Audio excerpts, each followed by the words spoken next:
भी कर सके। तो मैं बात कर रहा था टाइमलाइन की। तो टाइमलाइन आपने पिछले अपने रिकॉर्डिंग वाले जो क्लास थी उस क्लास में बहुत अच्छी तरीके से समझा है।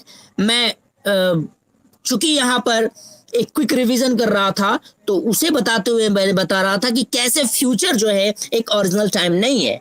फिर अपने पिछले क्लास में हम लोगों ने देखा, जो आप लोगों ने पढ़ा वो क्या है, वो है कि हम लोगों ने फिर एक्शन को समझने का प्रयास किया। जब हम एक्शन को समझने का प्रयास कर रहे थे तो एक्शन के टाइप्स को हम लोगों ने देखा, राइट।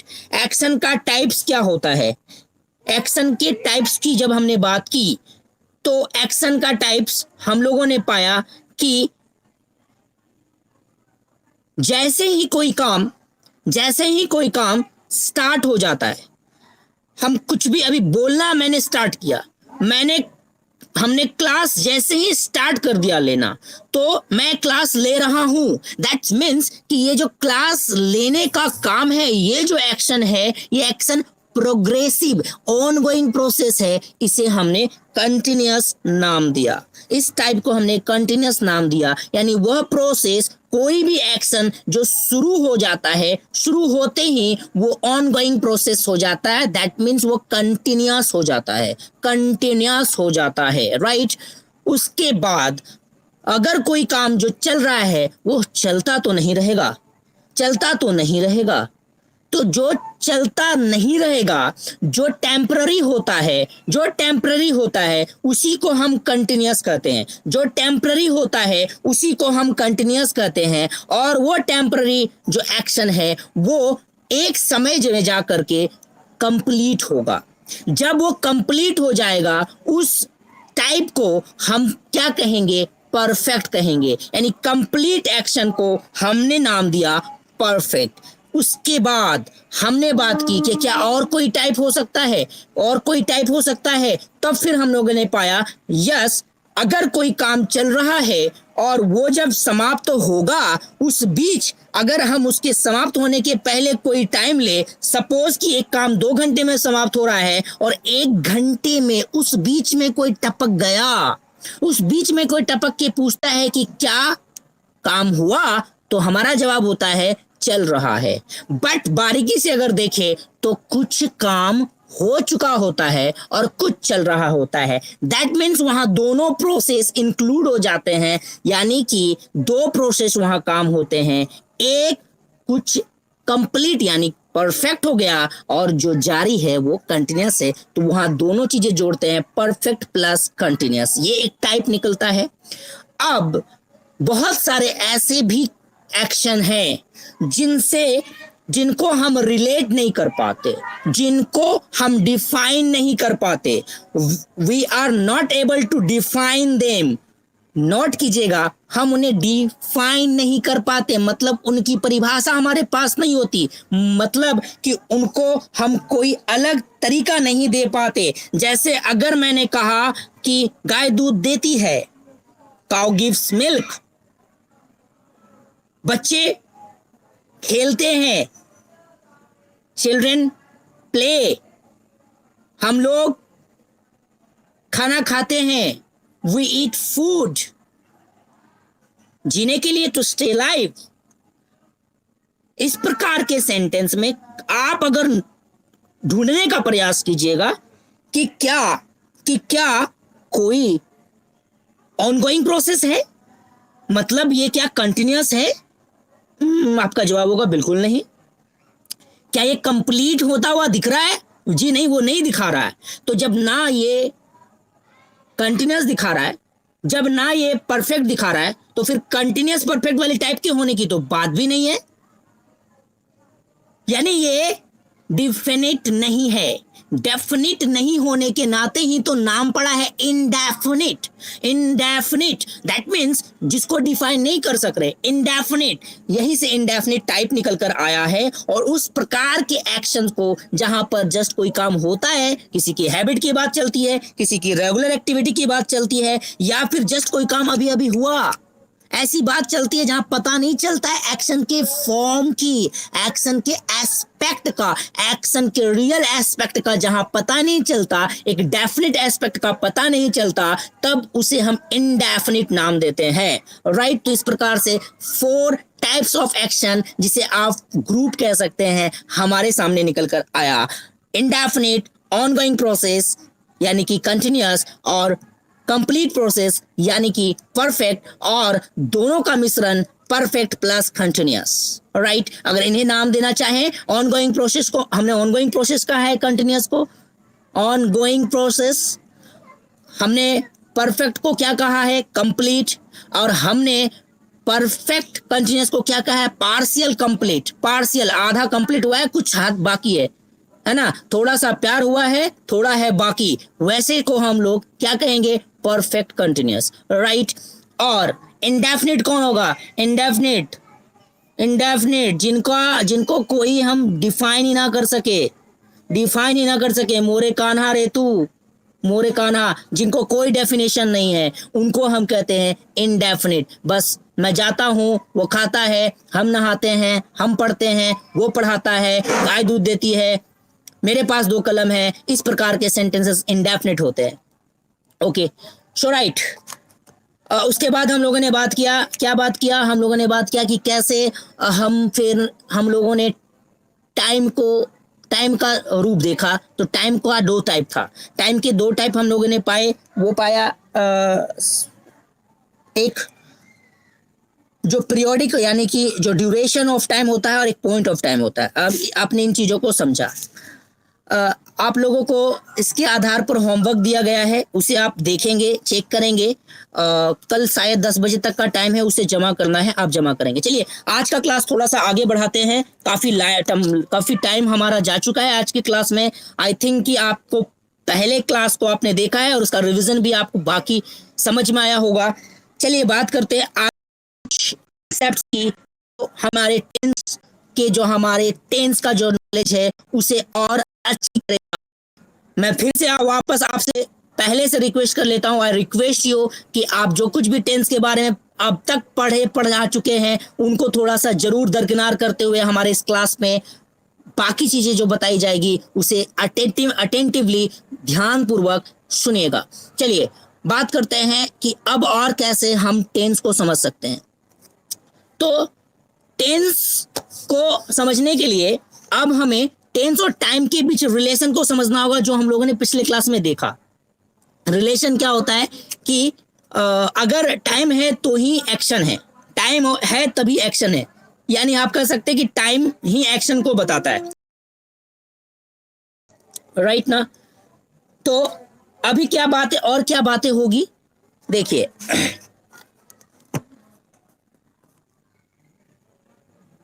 उस एक्शन को जब हमने ग्रुप में बांटा, अब देखिए कि टाइम और टेंस दोनों को जानने के लिए, टाइम और वर्ब यानी टाइम और एक्शन को जानने के लिए, ये एक हेंस प्रूव्ड का फॉर्मूला मैं आपको देना चाहूंगा कि टाइम और एक्शन की ही तो बात हो रही है ना, टाइम और एक्शन की बात हो रही है, यानी यहां पर आपका टेंस का जो है, इस पड़ाव में आपको टेंस का डेफिनेशन निकल कर सामने आएगा। चलिए अब तक आप लोग अगर पढ़ चुके हैं तो टेंस का डेफिनेशन क्या होगा, तो अगर आप देखेंगे तो टेंस का एक सबसे पॉसिबल डेफिनेशन होगा कि tense is used to mention action in a particular time in a given time. ठीक है, अगर जरूरत हो तो आप नोट भी कर लेंगे, मैं दोबारा बोल रहा हूं। Tense is used to mention a action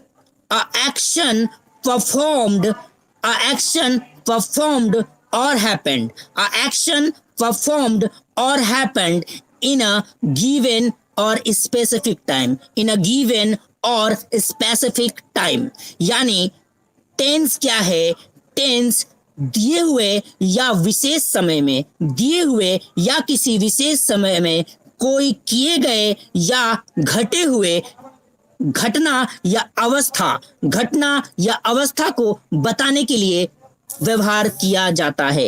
यानी टेंस का इस्तेमाल किस लिए किया जाता है? टेंस का इस्तेमाल किया जाता है किसी विशेष समय में किसी एक्शन यानी कि और या तो फिर अवस्था स्टेट का होना या घटना बताने के लिए। तो tense is used to mention an action और state performed or happened in a specific time। Okay, तो अब समझते हैं, यानी कि टाइम और एक्शन ही टेंस है। तो टाइम और एक्शन के इस फॉर्मूले को ऐसा समझेंगे कि इसे कौन बताता है। तो चूंकि हमें टेंस क्या है, टाइम और एक्शन बताता है, राइट। टाइम और एक्शन बताता है टेंस। मैं अगर आपसे कहूं कि टाइम जो है, टाइम को बताने का काम वर्ब करता है, राइट। टाइम को बताने का काम वर्ब करता है। अगर मैं आपसे बोलूं कि टाइम को बताने का काम वर्ब करता है, राइट, टाइम को बताने का काम वर्ब करता है अगर मैंने कहा, और एक्शन को बताने का काम भी वर्ब ही करता है। एक्शन को बताने का काम भी वर्ब ही करता है, ये भी मैंने आपको कहा। टाइम को बताने का काम भी वर्ब करता है और एक्शन को बताने का काम भी वर्ब करता है। यानी वर्ब को जानना जरूरी है। तो ये जो स्टेप है, इस स्टेप में हम वर्ब को जानेंगे। इस स्टेप में वर्ब की जानकारी होनी जरूरी है।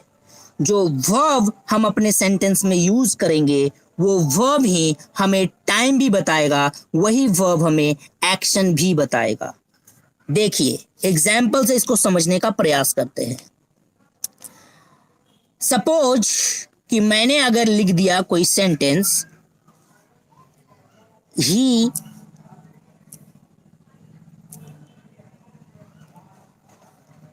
राइटिंग एन essay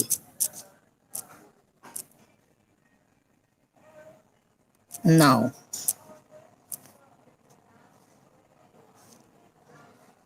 आप मुझे बताइए, ही राइटिंग एन essay now, क्या ये सेंटेंस कंप्लीट है? क्या ये सेंटेंस सही है?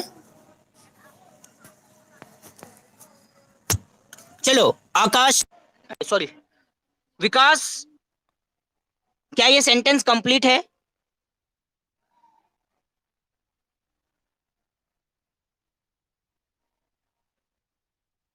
राकेश, पूनम,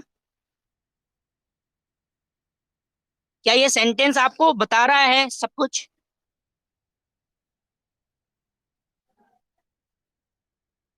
क्या बता रहा है?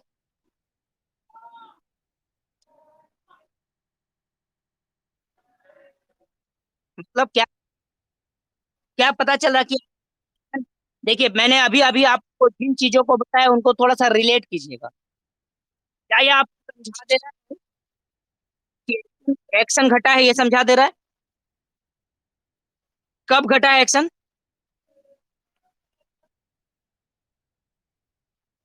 मतलब ऑनगोइंग प्रोसेस है, ये आपको पता चल रहा है?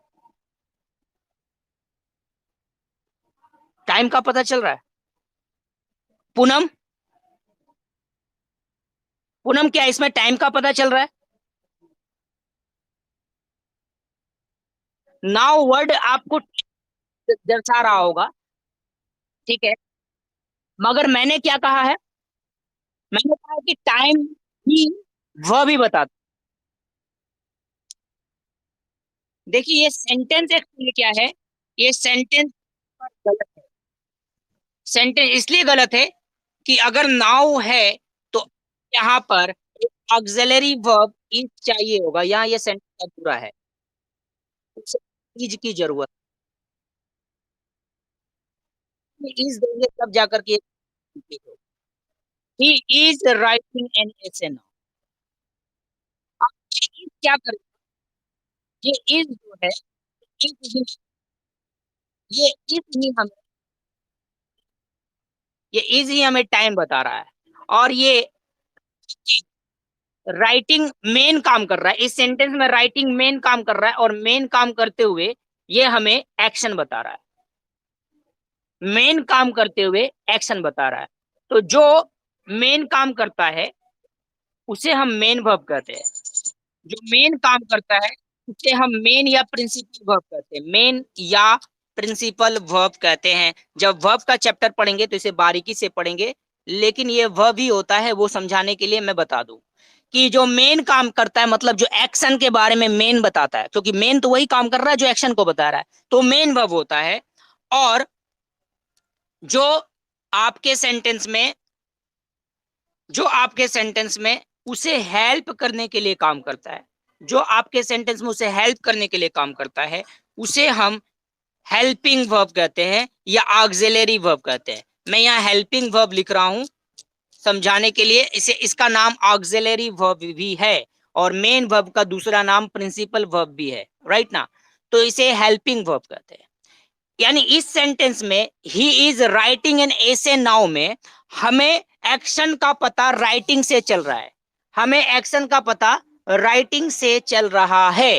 राइटिंग ये बता रहा है कि एक्शन जो है ऑन गोइंग प्रोसेस में है, ऑन गोइंग प्रोसेस में है, मतलब चल रहा है, लेकिन कौन से टाइम में भाई, जब तक टाइम ही नहीं बताएंगे तो टेंस कंप्लीट नहीं होगा, टाइम ही नहीं पता चले तो टेंस कंप्लीट नहीं होगा।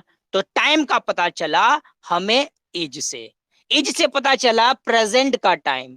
तो इज यहां पर आया है क्या करने के लिए, इज यहां आया है उसकी हेल्प करने के लिए, और ये बड़ा काम है। अगर वो इसकी हेल्प नहीं करता तो इस सेंटेंस की टेंस कंप्लीट नहीं होती। यानी हमारे सेंटेंस में टेंस का वर्ब, वर्ब यानी एक्शन भी वर्ब बताता है, एक्शन भी वर्ब बताता है, और टाइम भी वर्ब बताता है, जैसे कि इस सेंटेंस में बताया गया है, राइट। ध्यान से समझोगे, इस पॉइंट में हमने ये प्रूव्ड किया, हैंस प्रूव्ड कि verb plus verb is equal to tense, time plus action is equal to tense, hence proved verb plus verb is equal to tense. क्या हम ऐसा बोल सकते हैं verb plus verb is equal to tense? क्योंकि time को बताता है वर्ब, एक्शन को भी बताता है वर्ब, और हमने जाना है कि टेंस का मतलब है टाइम का पता चलना और एक्शन का पता चलना। यानी time plus verb plus time plus verb is equal to tense हम बोल सकते हैं। जब हम time plus verb is equal to tense बोल सकते हैं और टाइम को बताता है वर्ब, एक्शन को बताता है वर्ब, तो हम tense is equal to verb plus verb भी बोल सकते हैं। Hence proved, hence proved. Poonam, विकास,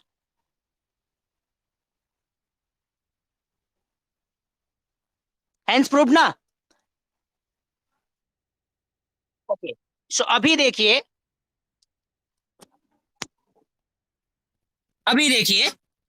यानी टाइम को कैसे पता करेंगे। देखिए, एक्शन का पता तो आपको हम लोग मैंने अभी तक बता दिया, एक्शन का पता अभी तक मैंने बता दिया। अभी थोड़ा सा इनके बारे में, चूंकि वर्ब हमें पढ़ना है तो वर्ब के बारे में थोड़ी और बारीकी से समझते हैं। मैंने बताया कि टाइम को भी वर्ब बताएगा, और मैंने बताया कि एक्शन को भी वर्ब बताएगा, ठीक है। एक्शन के बारे में तो हम लोगों ने पढ़ लिया कि एक्शन चार होते हैं। इंडेफिनिट कैसे हुए, वो कैसे पता चलेगा, कैसे पता चलेगा ऑनगोइंग प्रोसेस, कैसे पता चलेगा परफेक्ट, कैसे पता चलेगा परफेक्ट कंटिन्यूअस, राइट। देखिए, मैं आपको पहले बता दूं, मैं दूसरा व्हाइट बोर्ड ले रहा हूं। देखिए, वर्ब वर्ब का फर्स्ट फॉर्म, वर्ब का फर्स्ट फॉर्म, ठीक है, वर्ब का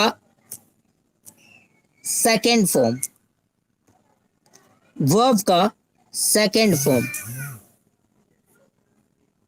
वर्ब का सेकेंड फॉर्म, राइट, वर्ब का थर्ड फॉर्म, वर्ब का थर्ड फॉर्म।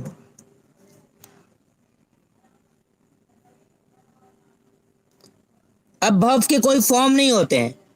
हम V1 V2 V3 कतई नहीं कहेंगे, ध्यान से सुनिए। आपके पढ़ाई की सुविधा के लिए आप अब तक इसे V1 V2 V3 बोलते आए हो, लेकिन आज के बाद से कभी भी कोई इसे V1 V2 या V3 नहीं कहेगा। क्यों नहीं कहेगा? आप मैथमेटिक्स में क्या इसे X1 कहते हैं?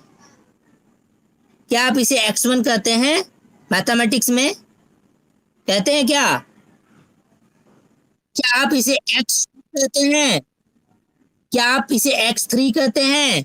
मैं अगर इसे X1 X2 X3 कहने लगूं तो मैथमेटिक्स की धज्जियां उड़ जाएगी ना। आप कहोगे सर ये एक्स स्क्वायर है, आप कहोगे सर ये एक्स क्यूब है, और मैं कहूँ नहीं ये तो X3 है। तो ये तो मैथमेटिक्स की धज्जियां उड़ा देने वाली बात हो गई, यानी मैथ्स की बिल्कुल धज्जियां उड़ गई। तो कुछ ऐसे ही भैया मेरे इंग्लिश की भी धज्जियां ना उड़ाएं।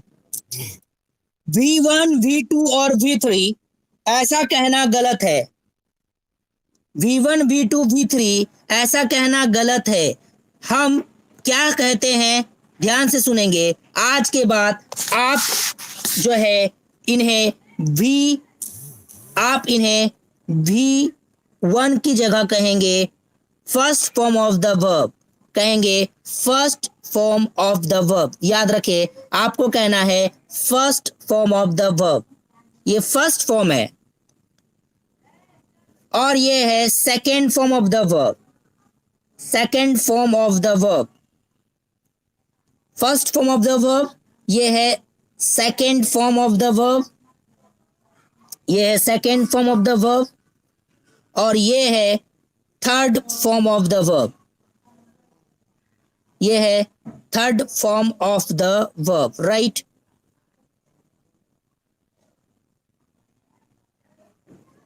Third form of the verb. अभी देखिए, फर्स्ट फॉर्म, सेकेंड फॉर्म और third form of the verb क्या करता है। जो first form of the verb है, हमेशा याद रखेंगे, first form of the verb present को दर्शाता है। मैंने क्या कहा, मैं वापस दोहरा रहा हूं। जो first form of the verb होता है, first form of the verb होता है, वो प्रेजेंट को दर्शाता है। First form of the verb present को दर्शाता है, right. First form of the verb present के टाइम को दर्शाता है, right. First form of the verb denotes present time, तो ये प्रेजेंट के टाइम को दर्शाता है। वहीं आपका जो second form of the verb है, जो second form of the verb है, second form of the verb है, ये पास्ट के टाइम को दर्शाता है, ये पास्ट के टाइम को दर्शाता है, पास्ट के टाइम को दर्शाता है, राइट। तो प्रेजेंट का टाइम हो गया, पास्ट का टाइम हो गया। हमने और क्या टाइम पढ़ा था, याद है आपको टाइमलाइन में? फ्यूचर। अरे फ्यूचर तो ओरिजिनल कुछ होता ही नहीं है, फ्यूचर ओरिजिनल कुछ होता ही नहीं है। तो फ्यूचर को बताने के लिए वर्ब का कोई फॉर्म नहीं होता, उसके लिए अलग से मॉडल्स होते हैं, वो हम बाद में पढ़ेंगे। उसको बताने के लिए कोई वर्ब फॉर्म नहीं होता। There is no verb form to denote future time, there is no verb form to denote future time. Future time को दर्शाने और बताने के लिए वर्ब का कोई फॉर्म नहीं होता। वर्ब का पहला form the first form of the verb present के टाइम को बताता है, the second form of the verb past के टाइम को बताता है। राइट राइट ना। अभी देखिए तो sir third form of the verb का क्या काम होता है? Third form of the verb क्या करता है? ये third form of the verb आपके एक्शन के टाइप को डिनोट्स करता है। ये third form of the verb आपके एक्शन के टाइप को डिनोट्स करता है और ये बताता है कि एक्शन जो है वो कंप्लीट है। एक्शन क्या है? कंप्लीट है, यानी ये परफेक्ट टाइप ऑफ एक्शन को बताता है। परफेक्ट टाइप ऑफ एक्शन को बताता है। मैं परफेक्ट ही लिख रहा हूं, परफेक्ट के मतलब आप समझते हैं, यानी कि complete form of the action. Complete form of the action, perfect यानी complete form of the action. आप कॉपियों में लिख के रख सकते हो। परफेक्ट यानी complete form of the action को बताने का काम करता है आपका वर्ब का थर्ड फॉर्म। राइट। अब इसके बाद वर्ब के और कौन से फॉर्म होते हैं सर? क्या वर्ब का और कोई फॉर्म होता है? हाँ, आपने तो पढ़ा है 4 भर V4 V5, भैया वैसे आज के बाद बोलोगे ही नहीं। First form of the verb present का टाइम बताता है, second form of the verb past का टाइम बताता है, third form of the verb perfect type of action को बताता है, यानी the complete form of the action को डिनोट करता है third form of the verb. अभी वर्ब के पहले फॉर्म के साथ हम लोग क्या करते हैं? वर्ब का जो पहला फॉर्म होता है उस पहले फॉर्म के साथ हम ing ऐड कर देते हैं, यानी ये वर्ब का कोई अलग फॉर्म नहीं है, चौथा या पांचवा फॉर्म नहीं है। वो पढ़ाई की सुविधा के लिए हम लोग जैसे मन तैसे बोलते आए हैं, वैसा कुछ नहीं है। वर्ब का ing फॉर्म जो होता है, ये वर्ब का ing फॉर्म होता है। मतलब V1 के साथ जो ing होता है, वो V1 के साथ ing को हम यहां पर जो है डिनोट्स करते हैं V1 के साथ ing। ये क्या काम करता है? ये V1 के साथ ing ये अपने आप में ही एक अलग सा फॉर्म है। इसे हम कंटिन्यूअस या प्रोग्रेसिव फॉर्म कहते हैं। कंटिन्यूअस या प्रोग्रेसिव फॉर्म कहते हैं, याद रखेंगे। इसे हम कंटिन्यूअस या प्रोग्रेसिव फॉर्म कहते हैं। कंटिन्यूअस या progressive form. Right. Continuous form मैं लिख रहा हूं, continuous form of the action, continuous form of the verb. ये वर्ब का कंटिन्यूअस फॉर्म है। कंटिन्यूअस फॉर्म या प्रोग्रेसिव फॉर्म, जिसको ऑनगोइंग प्रोसेस जिससे पता चलता है। तो ये कंटिन्यूअस फॉर्म है वर्ब 1 के साथ ing। राइट। अभी क्या होता है कि प्रेजेंट का टाइम बताने के लिए हम बहुत बार वर्ब के साथ क्या करते हैं? उसे सिंगुलर बनाते हैं, वर्ब को सिंगुलर बनाते हैं। तो वर्ब को सिंगुलर बनाने के लिए हम क्या करते हैं कि उसी V1 के साथ, वर्ब के ओरिजिनल फॉर्म के साथ हम जरूरत के आधार पर SES या फिर कोई और भी चीजें ऐड करते हैं, जो किसी नाउन वर्ड को सिंगुलर टू प्लूरल चेंज करने के लिए करते हैं। याद रखेंगे, कोई नाउन वर्ड सिंगुलर से प्लूरल में चेंज होता है, लेकिन कोई वर्ब का जो ओरिजिनल फॉर्म होता है, वर्ब का ओरिजिनल फॉर्म क्या होता है? वर्ब का ओरिजिनल फॉर्म अपने आप में प्लूरल होता है। वर्ब का ओरिजिनल फॉर्म अपने आप में प्लूरल होता है। वर्ब का ओरिजिनल फॉर्म अपने आप में प्लूरल होता है। मैं वापस दोहरा रहा हूं, वर्ब का ओरिजिनल फॉर्म अपने आप में प्लूरल होता है, लेकिन ये जो फॉर्म है, ये फॉर्म सिंगुलर होता है। यानी वर्ब के ओरिजिनल फॉर्म में, यानी first form of the verb, जिसे वर्ब का ओरिजिनल फॉर्म कहा जाता है, उसमें हम s या es वगैरह ऐड करके, यानी उन्हीं नियमों का पालन करते हैं जिस नियम से हम किसी नाउन वर्ड को क्या करते हैं? सिंगुलर से प्लूरल बनाते हैं। वहीं पर वर्ब को प्लूरल से सिंगुलर बनाया जाता है। तो ये singular form of the verb है, इसे singular form of the verb कहेंगे। मैं वापस दोहरा दे रहा हूं, V1 यानी जिसको आप कहते आ रहे थे अब तक, उसे आप कहेंगे first form of the verb. First form यानी original form of the verb. जो first form original form of the verb होता है, वो प्रेजेंट के टाइम को बताता है। Second form of the verb जो है, पास्ट के टाइम को बताता है। Third form of the verb जो है सेंटेंस में ऑक्सिलरी वर्ब की हेल्प लेकर के, सेंटेंस में ऑक्सिलरी वर्ब की हेल्प लेकर के परफेक्ट होना बताता है, परफेक्ट होना बताता है। उसी तरह से वर्ब के पहले फॉर्म के साथ आईएनजी ऐड करके वो कंटिन्यूअस फॉर्म बताता है, वापस किसी ऑक्सिलरी वर्ब की हेल्प लेगा क्योंकि टाइम बताना पड़ेगा उसे, टाइम बताना पड़ेगा उसे। उसी तरह से वर्ब के ओरिजिनल फॉर्म के साथ एस ई एस या बाकी चीजें ऐड करके उसमें हम सिंगुलर फॉर्म में चेंज करते हैं। सिंगुलर फॉर्म की जरूरत क्यों पड़ती है? जब सिंगुलर सब्जेक्ट होता है। थोड़ा सा समझेंगे इसे। ये जो मेरा स्टेप है, इस स्टेप को बारीकी से समझेंगे, जहां मैंने बताया कि टाइम को भी वर्ब ही बताता है और एक्शन को भी वर्ब ही बताता है। उसको हम लोगों ने अभी यहां समझा, वापस दोहरा रहा हूं। V1 जिसे आप कह रहे थे, यानी first form of the verb present का टाइम बताता है, second form of the verb past का टाइम बताता है, third form of the verb time नहीं बताता, परफेक्ट के टाइप को बताता है, एक्शन का परफेक्ट टाइप बताता है, यानी complete form of the action को बताता है।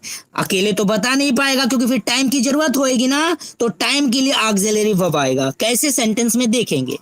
फिर याद रखें, वर्ब के पहले फॉर्म के साथ आईएनजी जोड़कर हम कंटिन्यूअस फॉर्म बताते हैं, यानी प्रोग्रेसिव फॉर्म बताते हैं, जो ऑनगोइंग प्रोसेस को बताता है। तो प्रोग्रेसिव या कंटिन्यूअस फॉर्म भी तब बताएगा जब टाइम की जरूरत होगी, तो टाइम बताने के लिए भी उसे दूसरे एक वर्ब की जरूरत होगी, तो ऑक्सिलरी वर्ब आएगा ही आएगा। यानी यहां हम ये भी समझ रहे हैं कि वर्ब का तीसरा फॉर्म सेंटेंस में अकेला यूज नहीं हो सकता। वर्ब का तीसरा फॉर्म सेंटेंस में अकेले यूज नहीं हो सकता क्योंकि वो टाइम को नहीं बताता। वो किसको बताता? वो बताता है सिर्फ एक्शन को। तो अभी अभी हम लोगों ने पढ़ा पिछले क्लास में कि बिना टाइम के एक्शन का कोई वजूद नहीं है, कि मेरा वजूद तुम्ही से है। ये बात कौन कहता है? ये बात कहता है आपका एक्शन। किससे? टाइम से, कि मेरा वजूद तुम्ही से है। अर्थात अगर टाइम है भैया तो एक्शन होएगा, अगर टाइम नहीं है तो एक्शन का कोई अस्तित्व नहीं। ये हमने पिछले क्लासों में ही समझा कि अगर हम टाइम को इन्फिनिटी कर देते हैं, टाइम 0 हो जाता है। किसी काम की स्पीड को बढ़ा दो, इन्फिनिटी कर दो, टाइम 0 हो जाएगा। और अगर टाइम 0 हो गया तो काम तो दिखेगा ही नहीं, यानी काम हुआ ही नहीं, ऐसा जान पड़ेगा।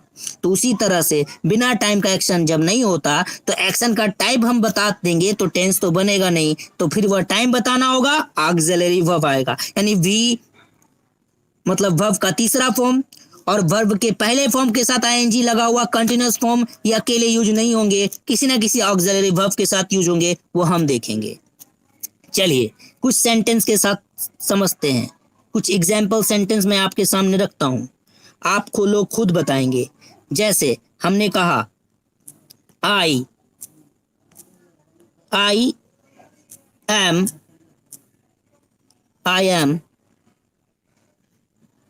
टेकिंग I am taking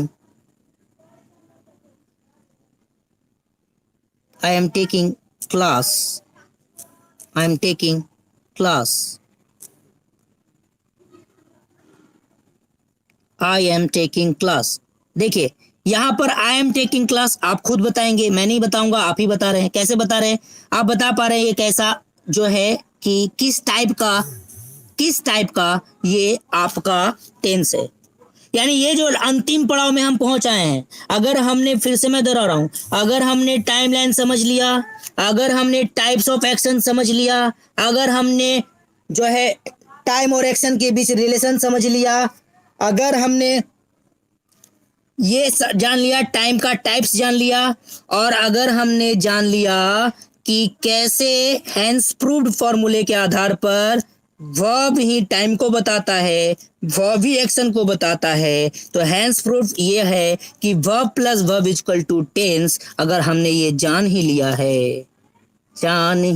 है तो फिर बता ही दीजिए और वो पड़ाव हम लोग उस पड़ाव पे हम लोग पहुंच गए हैं जिसे हम कहेंगे identification of tenses.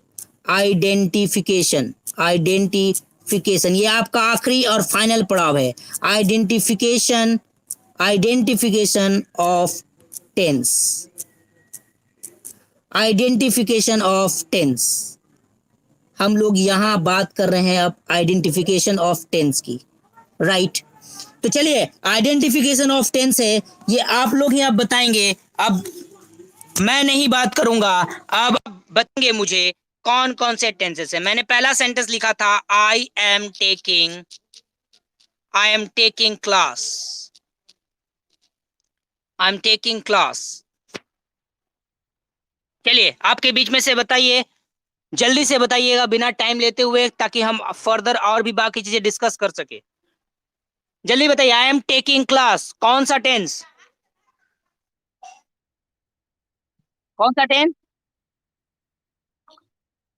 Sir tense कभी भी सिर्फ कंटिन्यूअस नहीं होगा। कंटिन्यूअस तो आपका एक्शन का टाइप हो गया। टेंस तब कंप्लीट होता है, राइट, ध्यान से सुन लो। टेंस कंप्लीट तब होता है जब टाइम और एक्शन दोनों बता दो। वेरी गुड, कैसे बता पाए? आप कैसे बता पाए? तो बहुत आसान, बहुत आसान इसका आंसर है कि हम कैसे बता पाए। हम बताए यहां पर ये जो एम है, एम, सॉरी, ये जो एम है, ये एम कैसा टाइप है? एक्शन का कौन सा टाइप है सर?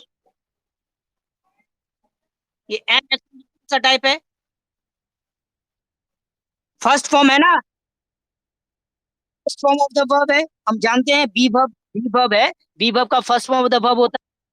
तो बी वर्ब का first form of the verb होता है ये एम। एम जब फर्स्ट बता ही गया, फर्स्ट फॉर्म क्या करता है? प्रेजेंट का टाइम बताता है, राइट। तो ये प्रेजेंट का टाइम बताया। उसके बाद हमें क्या दिखा? उसके बाद हमें दिख रहा है टेकिंग, टेकिंग। तो ये टेकिंग क्या कर रहा है? टेकिंग क्या कर रहा है? कौन सा फॉर्म है? टेकिंग कौन सा फॉर्म है? हाँ, कॉन्टिन्यूअस फॉर्म है ये। कौन सा फॉर्म है? कॉन्टिन्यूअस। तो हमें कॉन्टिन्यूअस फॉर्म पता चल गया, यानी एक्शन का टाइप पता चल गया, और साथ ही साथ टाइम भी पता चल गया। तो इससे क्या हो गया? हमारा टेंस कंप्लीट हो गया, प्रेजेंट कॉन्टिन्यूअस, प्रेजेंट कॉन्टिन्यूअस। कोई दिक्कत? कोई दिक्कत नहीं हो रही होगी आप लोगों को। मैं थोड़ा सा एक और चार्ट यहाँ पर बना देता हूँ पहले से ही। हमने वर्ब वन बताया, प्रेजेंट का टाइम बताएगा, तो वर्ब वन कौन कौन से होते हैं ये आप जानते ही हो कि कुछ वर्ब जो है वो ऑक्सिलरी भी बन सकते हैं और मेन वर्ब भी बन सकते हैं, जिनमें से है बी वर्ब। ये वर्ब पढ़ेंगे तो विस्तार में पढ़ेंगे ही, लेकिन यहाँ पर थोड़ा डिस्कस करना जरूरी हो बन जाता है। बी वर्ब, सबसे पहले बी वर्ब के बारे में बात कर ले। तो बी वर्ब के जो फॉर्म्स है, बी वर्ब के कौन कौन से फॉर्म है? तो बी वर्ब का ओरिजिनल फॉर्म बी है, बी वर्ब का ओरिजिनल फॉर्म तो बी है, लेकिन इसके साथ ही साथ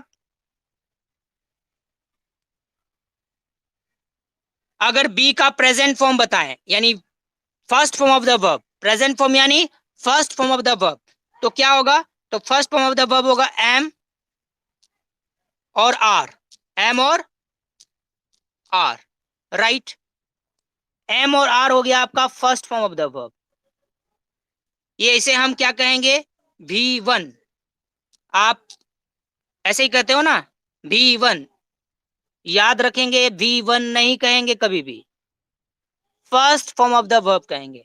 तो ये एम और आर हो गया first form of the verb, यानी कि मैं फिर नहीं बता रहा हूं, आपको याद होना चाहिए, दिमाग में सेट हो जाना चाहिए अब तक कि first form of the verb मतलब कि प्रेजेंट का टाइम बताना, प्रेजेंट बता रहा है।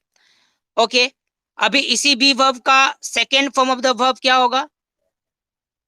इसी बी वर्ब का second form of the verb होता है वॉज, प्रेजेंट के लिए, और वर पास्ट के लिए।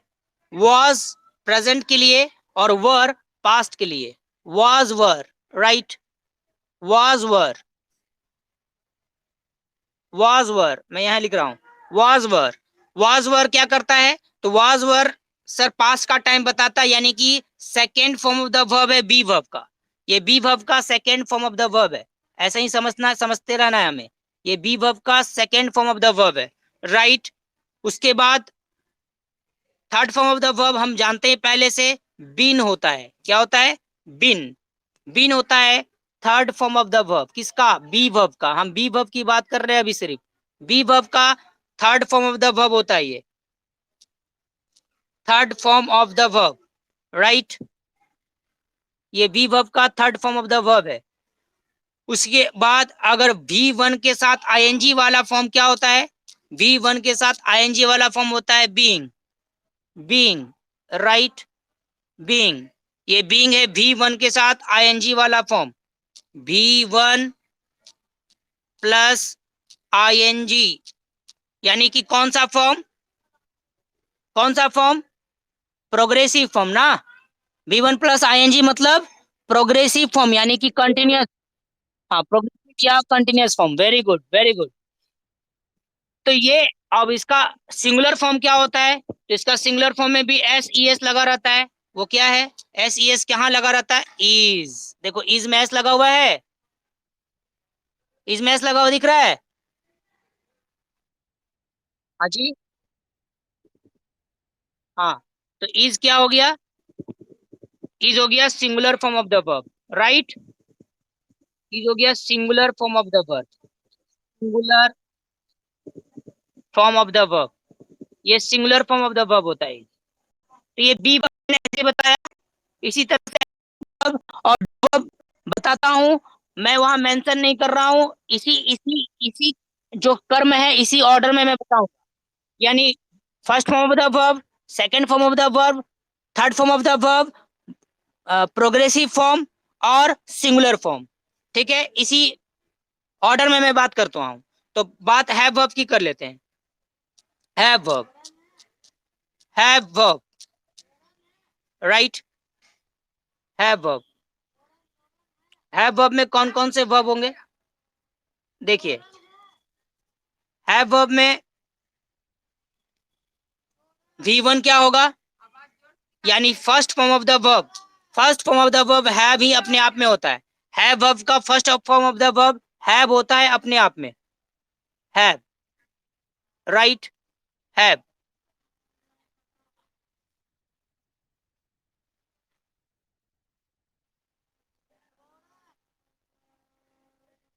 हैव होता है अपने आप में first form of the verb.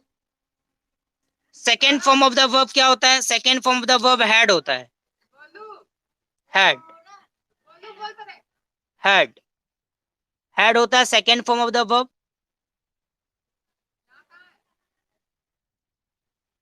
Had हो जाएगा second form of the verb, right.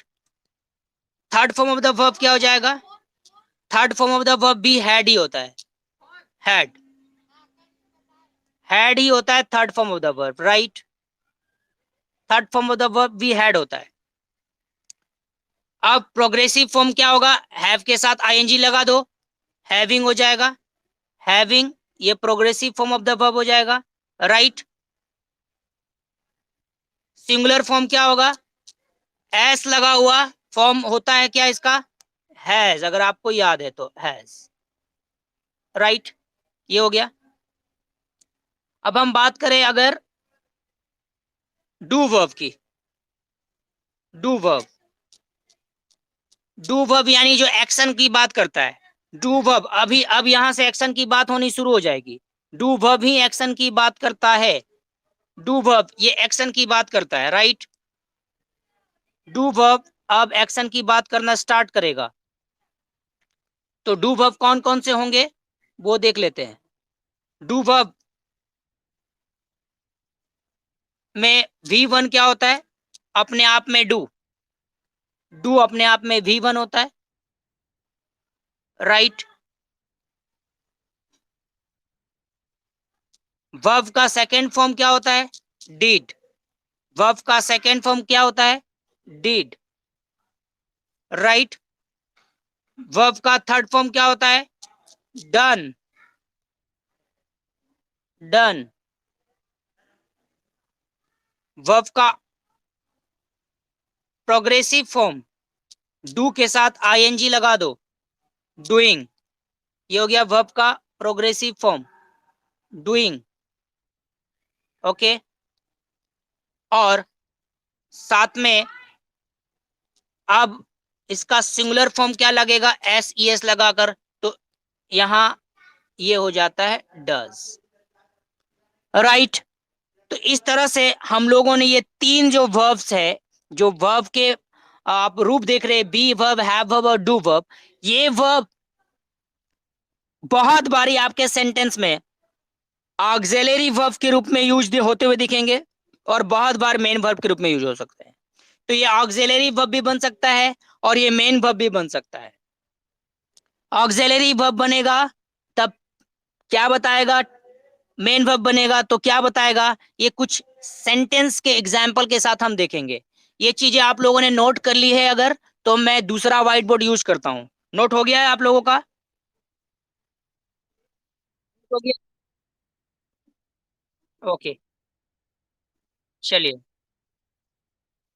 चलिए, मैंने इसको अपलोड भी कर दिया, आपके स्टडी मटेरियल में भी चला गया ये। अभी देखिए कि हम लोग बात कर लेते हैं कि कैसे यही फॉर्म जो है इतने सारे, इसके अलावा देखिए डू, डू जो वर्ब मैंने बताया, डू वर्ब में जितने भी एक्शन वर्ड आते हैं, एक्शन वर्ड मतलब ईट, सिंग, राइट, रीड, वॉक, गो, कम, सीट, स्कोल्ड, जितने भी एक्शन आप पढ़ोगे, जितने भी एक्शन को बताने वाले वर्ड, वो सारे एक्शन को बताने वाले वर्ड का first form of the verb, first form of the verb use होगा डू की तरह। यानी सिंग बोलेंगे तो सिंग डू में चला गया। Second form of the verb use होगा डिड की तरह, अर्थात सैंग जैसे ही बोला वो सैंग डिड के लिफाफे में चला गया। Third form of the verb use होगा डन की तरह, यानी जैसे ही संग बोला वो डन के लिफाफे में चला गया। सिंगिंग डूइंग जैसा हो गया और सिंग्स डज जैसा हो गया। राइट, राइट, ओके, करते हैं। आइडेंटिफिकेशन, मैं बात कर रहा था आइडेंटिफिकेशन ऑफ टेंसेस, ये आप लोग करेंगे, मैं नहीं। आइडेंटिफिकेशन, आइडेंटिफिकेशन ऑफ टेंस, यही है आपका अंतिम स्टेप, द लास्ट स्टेप। ये लास्ट स्टेप है। इसके बाद आप लोग जैसा पढ़ना चाह रहे हैं, अब तक जो इंतजार कर रहे हैं आप लोग, आपके बीच में से अगर कोई इंतजार कर रहा होगा कि sir present indefinite, past indefinite ऐसे पढ़ाना शुरू करे, वो भी मैं करूंगा जैसे आप पढ़े हो। बिल्कुल उसके स्ट्रक्चर भी बताऊंगा, स्ट्रक्चर के साथ आपको खेलना सिखाऊंगा, कैसे यूज किया जाता है प्रैक्टिकली ग्रामर में वो बताऊंगा, कहाँ यूज होता है, कब कौन सा टेंस यूज होता है, उस कॉन्सेप्ट को समझाऊंगा। वो कॉन्सेप्ट समझने से पहले देखिए 2 क्लास लग गए, 2 क्लास लग गए ये बताते हुए कि टेंस का डेफिनेशन क्या है ना। टेंस के डेफिनेशन को बताने में 2 क्लास लग गए। तो मैं पहले बता दूं, हम लोग थोड़ा धीमा पढ़ेंगे, तेज आपको चलना है। तेज चलने के लिए क्या करना होगा, आग्रह करना होगा। मैं ज्यादा से ज्यादा रिकॉर्डिंग क्लास डाला करूंगा, ज्यादा से ज्यादा स्टडी मटेरियल डाला करूंगा, उसको कम समय में ज्यादा से ज्यादा चीजें पढ़े, क्योंकि पढ़ाई तो थोड़ी स्लो होगी, क्योंकि हम बिल्कुल हर एक बारीक से बारीक बातों को बात करेंगे, यानी बाल का खाल उधेड़ने वाली जो बात होती है वो करेंगे। बिल्कुल कॉन्सेप्ट को पकड़ना है, हर एक छोटे छोटे बात आपको समझ में आनी चाहिए। आपके पढ़ने के तरीके को मैं बदलना चाहता हूं। जो भी आपके साथ जुड़े हुए व्यक्ति हैं, आप जो भी ये सोचते हैं कि इंग्लिश मेरे पाले नहीं पड़ती, इंग्लिश मेरा थोड़ा तंग है, इंग्लिश मेरा कमजोर है, मेरा इंग्लिश बहुत कमजोर है, सच में मेरा इंग्लिश कमजोर है, ऐसे जो लोग हैं ना, उनको बिठाइए आप अपने साथ इस क्लास में, उनको बिठाइए आप क्लास में, देखिए उनका नजरिया बदल जाएगा। बरसते कि सिर्फ सीखने का इंटेंशन हो, नजरिया बदलेगा। ये तो अभी झांकी है, बाकी पिक्चर बाकी है। वैसा ही कुछ हाल है हमारे क्लास का। ध्यान दीजिए, अब आपकी बारी है आइडेंटिफाई करना टेंसों को। अब आपको टेंस को आइडेंटिफाई करना है, तो आपके बीच से मैं जवाब चाहूंगा, इसलिए बी रेडी, रेडी रहिए। आपके सामने मैं कुछ टेंस लिख रहा हूं, आप बता करें। मैंने लिखा he has completed he has completed his work और होमवर्क या वर्क, चलिए वर्क ही लिखा। he has completed his work।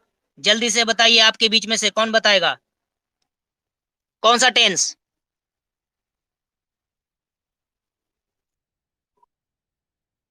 Very good, present perfect. कैसे हुआ पूनम?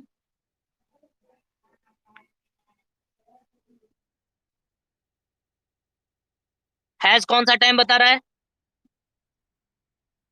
वेरी गुड, क्योंकि हैज क्या है? Singular form of the verb है।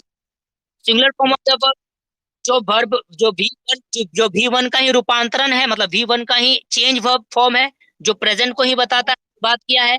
अच्छा, singular form of the verb का इस्तेमाल क्यों करना पड़ता है? क्योंकि सब्जेक्ट जब सिंगुलर हो जाता है, राइट। देखिए यहाँ पर ही जो सब्जेक्ट है, ही सब्जेक्ट सिंगुलर है, ही सब्जेक्ट सिंगुलर, इसीलिए हमें सिंगुलर वर्ब की जरूरत पड़ गई, बस यही अंतर है। सिंगुलर वर्ब की जरूरत इसलिए पड़ गई, नहीं तो हम first form of the verb यानी हैव भी लिख सकते थे, लेकिन हमने हैज क्यों लिखा? क्योंकि हमें जरूरत पड़ गई किस चीज की? Singular form of the verb. Singular हो गया हैज, राइट। ये बता दिया प्रेजेंट का टाइम, ओके। उसके बाद कंप्लीटेड से क्या पता चला? हाँ, कंप्लीटेड अपने आप में ही कंप्लीट वर्ब भी है, और वो कंप्लीट होना ही बता रहा है, यानी complete form of the action को बता रहा है। और complete form of the action को हम क्या नाम देते हैं? परफेक्ट नाम देते हैं। Complete form of the action को क्या नाम देते हैं? परफेक्ट नाम देते हैं। तो इस तरह से पूरे टेंस का नामकरण क्या हो गया? Present perfect. आई ना बात? टेंस टाइम को भी बताता है, एक्शन को भी बताता है, और यही ना बात हुई कि टाइम को भी वह भी बताता है और एक्शन को भी वह भी बताता है, यानी वर्ब वर्ब वर्ब। टेंस पढ़ना है तो वर्ब बहुत जरूरी है, वर्ब को ही समझना है। चलिए अगला सेंटेंस जल्दी से बताएंगे। मैंने लिखा she had visited she had visited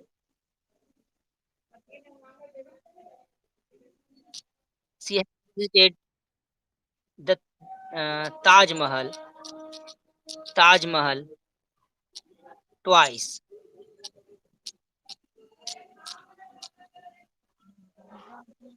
she has visited the Taj Mahal twice. चलिए बताइए, ये कौन सा टेंस है?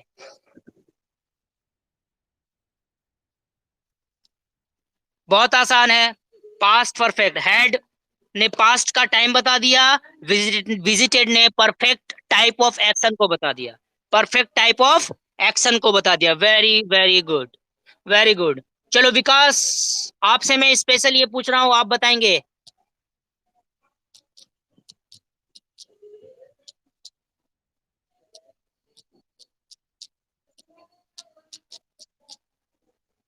मैंने लिखा Anshika is my best friend, right. Anshika is my best friend, Anshika is my best friend. चलो बता दो, बता दो। विकास, विकास, बता दो, Anshika is my best friend कौन सा टेंस?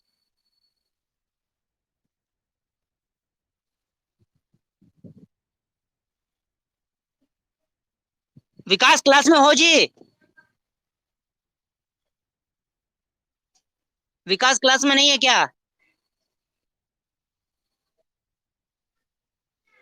अरे विकास, रेस्पॉन्सिव रहो बाबू, सीखने के लिए रेस्पॉन्सिव होना जरूरी है। आवाज आ रही है तो जल्दी से जवाब दो। अगर मेरी आवाज पहुंच रही है तो जल्दी से जवाब दो। अगर नहीं बोल पा रहे हो तो आप चैट में भी बोल सकते हो।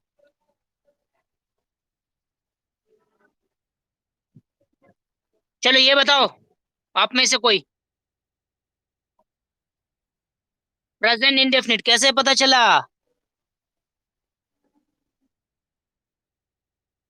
ये सिंपल सा बात है, कितना आसान मैंने आपको समझाया, अगर ध्यान से देखिए। लॉजिक से समझिए। हम लोग कुछ चीजें तो कहीं कहीं सुन कर समझ जाते हैं, लेकिन उस पर नहीं याद करना है, कॉन्सेप्ट पे बात करना है, बिल्कुल लॉजिक। यहाँ देखिए एक वर्ब दिख रहा है, इज, राइट ना? यही तो वर्ब है, इज। इज क्या है? इज कैसा फॉर्म ऑफ, कौन सा form of the verb? Singular form of, singular form of the verb है, यानी फर्स्ट फॉर्म का रूपांतरण रूप, मतलब उसका चेंज रूप। तो ये क्या बताता है? प्रेजेंट का टाइम बताता है।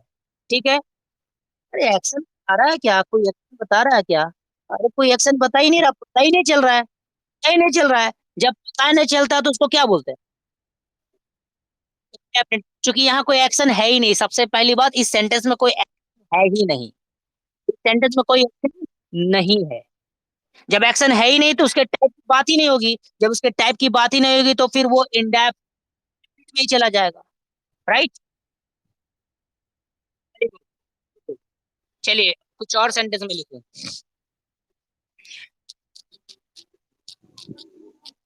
अमन लाइक्स कॉफी। अमन लाइक्स कॉफी। अमन लाइक्स कॉफी। बताइए।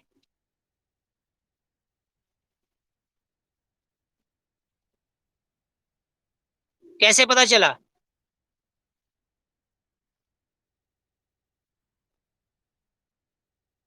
देखो, पढ़ने का तरीका चेंज कर दो, जैसे मैंने पढ़ाया वैसे पढ़ो, बहुत आसान आ जाएगा कॉन्सेप्ट वाइज। लाइक्स, लाइक्स कौन सा वर्ब फॉर्म? कौन सा वर्ब फॉर्म है? फर्स्ट। हाँ, सिंगुलर है, singular form of the verb है। तो singular form of the verb यानी कि प्रेजेंट फॉर्म, प्रेजेंट का टाइम बताना। तो प्रेजेंट का टाइम तो बता रहा है, लेकिन लेकिन इससे पता नहीं चल रहा है कि एक्शन प्रोग्रेसिव है। नहीं, पता नहीं चल रहा, कंटिन्यूअस भी नहीं। एक्शन क्या कंप्लीट हुआ है, परफेक्ट है? नहीं। तो फिर कंटिन्यूअस की तो बात भी नहीं है। अरे तो कुछ नहीं पता चलता है तो इनडेफिनिट आता है, डेफिनिट नहीं है मतलब इनडेफिनिट है, तो इनडेफिनिट कराया है, यानी कि प्रेजेंट इंडेफिनिट। Very good. देखिए तरीका चेंज हुआ पढ़ने का। कोई दिक्कत अभी टेंस को समझने में नहीं आएगी। अगर इससे पहले नहीं भी आती थी तो और अच्छी बात है, और आपका जो है कि टेंस थोड़ा सा और गहरा हुआ। हमारे क्लास में जब अगला क्लास हम लेने वाले रहेंगे, उस अगले क्लास में हम अब जैसे आप पढ़ना चाहते हैं, प्रेजेंट इंडेफिनिट, पास्ट इंडेफिनिट, और वो कैसे हमारे प्रैक्टिकली हम यूज करते हैं अपने बोलचाल के समय में, और रिटेन हमें कब जरूरत पड़ती है अपने राइटिंग स्किल में, कब जरूरत पड़ती है हमें हमारे कम्युनिकेशन में, उन दोनों को हम देखेंगे। मैं बार बार दोहरा रहा हूं, हम लोग प्रैक्टिकली देखेंगे। प्रैक्टिकली हम कैसे यूज करते हैं, ये बड़ी बात होती है। ऐसा नहीं कि ता है, ती है, ते है, तो है, प्रेजेंट इंडेफिनिट, ता था, ता थी, ती थी, तू थे, हुआ, आया, या गया, पास्ट इंडेफिनिट, ऐसे जो पढ़ाई हम लोगों ने की है वो किसी काम की नहीं है, किसी भी काम की नहीं है। रहा है, रही है, रहे हो, एक छोटा सा मैं आपको डेमो दे देता हूँ। आप लोगों ने पढ़ा है, मुझे एग्री कीजिएगा। रहा है, रही है, रहे हैं, रहे हैं, रहा था, रही थी, रहे थे, रहे थे। रहा है, रही है प्रेजेंट कंटिन्यूअस, रहा था, रही थी, रहे थे पास्ट कंटिन्यूअस। ऐसे पढ़ा है कि नहीं पढ़ा है? अगर आपने ऐसे पढ़ा है तो मुझे आप बताइए। मैं आपको एक सेंटेंस बोलता हूँ हिंदी में, हिंदी में मैं आपको एक सेंटेंस बोलता हूँ। अ, हम लोग हम लोग बैठे हैं। हम लोग बैठे हैं। हम लोग बैठे हैं। मैंने हिंदी में एक सेंटेंस बोला, लीजिए। हम लोग बैठे हैं, आप बताइए कि कौन सा टेंस है? आ आपने बोला present indefinite, Rakesh. Present indefinite कैसे? विकास अगर सुन रहे हो तो बोल सकते हो बाबू। हाँ बोलो, कैसे प्रेजेंट इंडेफिनिट कैसे हुआ?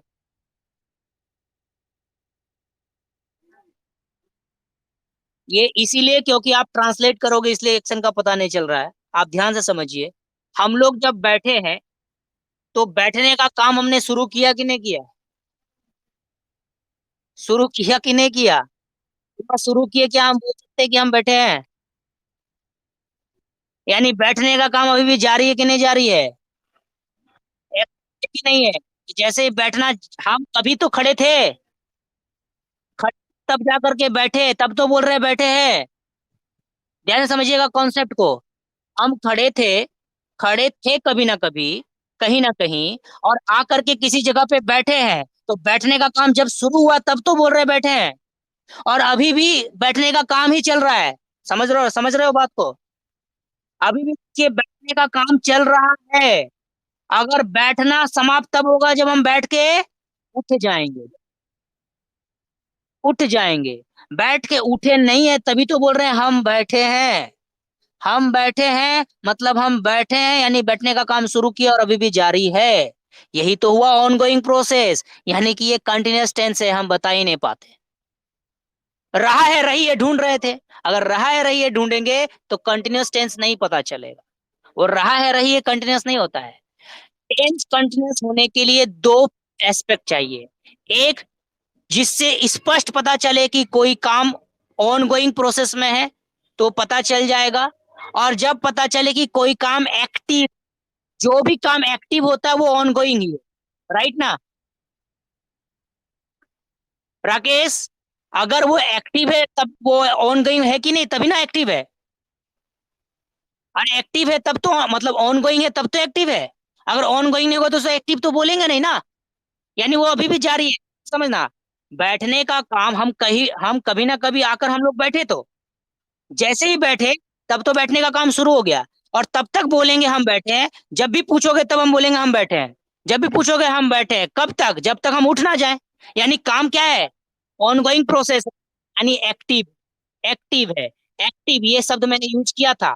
तो एक्टिव है, ऑनगोइंग प्रोसेस है। तो यानी इसका ट्रांसलेशन अगर करोगे तो इसका ट्रांसलेशन क्या होगा? ट्रांसलेशन क्या होगा? We are we are sitting. Very good, sitting होगा। हम लोग सिटिंग देयर, हम लोग चेयर में बैठे, we are sitting in the on the chair.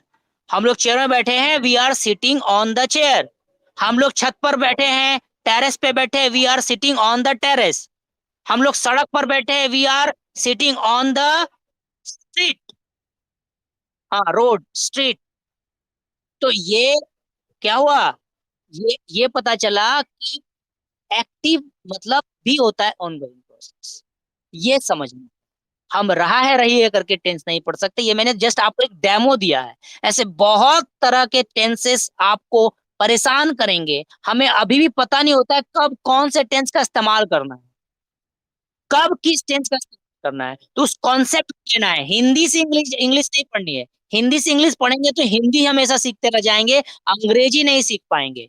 यानी हमें पढ़ना है इंग्लिश अंग्रेजी, मतलब अंग्रेजी इंग्लिश, हिंदी इंग्लिश नहीं। तो अंग्रेजी वाला इंग्लिश पढ़े, और अंग्रेजी वाला इंग्लिश हम इस क्लास को आगे भी बढ़ाएंगे। अगले क्लास में, अगले क्लास में भी हम लोग बात करेंगे कि कैसे ये चीजें बनती है और कैसा टेंस होता है, और टेंस प्रैक्टिकली कैसे यूज किया जाता है हमारे बोलते के क्रम में, जब हम बोलना चाहते हैं बोलने के क्रम में, और जब हम लिखना चाहते हैं लिखने के क्रम में।